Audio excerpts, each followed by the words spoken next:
NUS law student Alvin Tan recently made headlines for posting photos and videos of him and his partner Vivian Lee having sex on his blog. The university has since issued a statement saying that the ASEAN scholarship holder will be facing disciplinary action, and a lawyer interviewed by the Straits Times has said that he could be prosecuted for breaching the film's act for his obscene videos.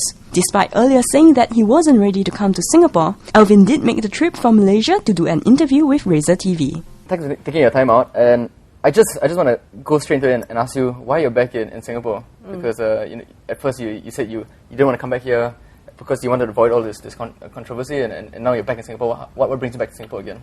Oh, the main reason is that I think this is a once-in-a-lifetime opportunity. Right. Most people will not experience this in their lifetime, and I don't want to be a coward when it comes to this. So I'll take up as many interviews as I want, because when you have media attention, you have a voice, you have power, while it's temporary relief for me, and I don't intend to waste that. I want to speak my mind. So you do think that this fame isn't going to last? I don't think it will last very long, because ultimately it's not a big deal. We intend to make something out of this, both my girlfriend and I. Right. And you're coming back here to do the interviews. How many interviews have you done so far? Today? Yeah, well, I mean in general, since you're back in Singapore. I've done quite a number of interviews over the phone since I'm back, because I've only been landed in Singapore like about maybe an hour ago. All right. Yeah, okay. This is the second interview. In the papers yesterday, you said that you aren't ready to face the Singaporeans here on the street and all that. So did you get recognized on your way over here? Well, I think I got some weird stares. I'm not sure if it is because they recognize me or anything, but I haven't been approached. So that's a good thing.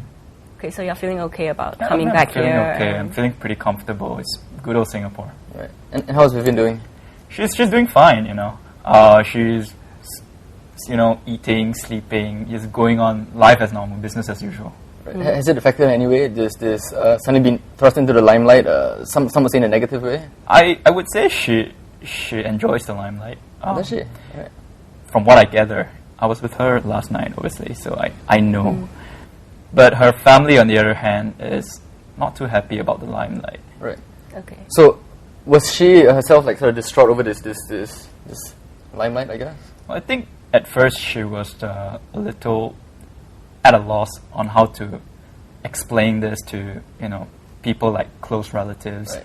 Ex-teachers, or friends who have high expectations of her, seniors. People who have hope in her. But eventually she got comfortable with it. She had a lot of support from her friends, so I would say she's doing well right now. And her parents? How are they coping with their daughter? They've mostly encouraged her to stay away from media attention. Right. That's basically it. Right. Because she was supposed to join us today, and halfway she sort of pulled out. Yeah. Were you taken by surprise, or do you sort of think that was gonna come anyway? Well, there was a logistical issue. Let's just leave it at that. Okay. What's the logistical issue? She couldn't legally enter Singapore due to some parental control measure. Right, okay. Okay, but you said that her parents have been giving her hell. What kind of hell are we talking about here? A lot of it is verbal hell, you know what I mean? Okay. Is she grounded? Or? She's 23 years old, so no, she's not grounded.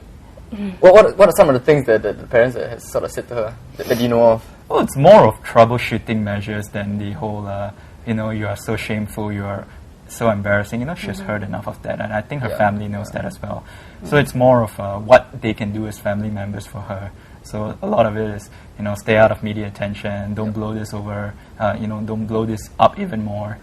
A lot of it is just, control, damage control. Right. Has either her parents sort of like asked you guys to split up because of this media attention? Well, her family, I'm not sure who in particular has advised me to stay away from her daughter. Right. But I guess that's about it. I don't think it works on her, however. So you guys are still together? Yeah, I just had breakfast with her this morning.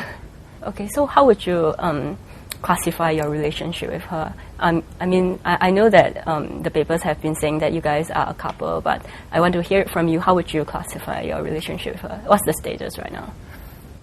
The status really is that we have been dating long term. I mean, 6 months is long term by young people's standards. Okay. But we haven't made anything official, so there's no like exclusivity vow yet. Okay.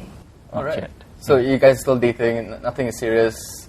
Do you have any plans to get married? Maybe I'll take this to the next level Well, of the relationship. since we're not even a conventional couple yet, the conventional couple exists via someone popping the question, would you want to be my boyfriend or would you want to be my girlfriend? The other party goes, yes. We haven't had that yet, so actually that is the next step. Marriage is so far into the future, we don't even think about it. Sure. But what happens if you guys eventually break up? I mean, what will it do to your future relationships with other people? I guess if we break up in the future, and that is a hypothetical if, it is a normal part of life. You get together, you break up. As for my prospects with future dates or wife candidates, I wouldn't want to hide this from them because this is my true self. And I don't think I'll be attracted to anyone who wouldn't, see this as a cool thing rather than a negative thing. So I don't think it would be a big issue to me. If anything, it would be a better filter because anyone who knows of my past and still continues to stick with me, you kind of can tell that they're really cool people. Yeah.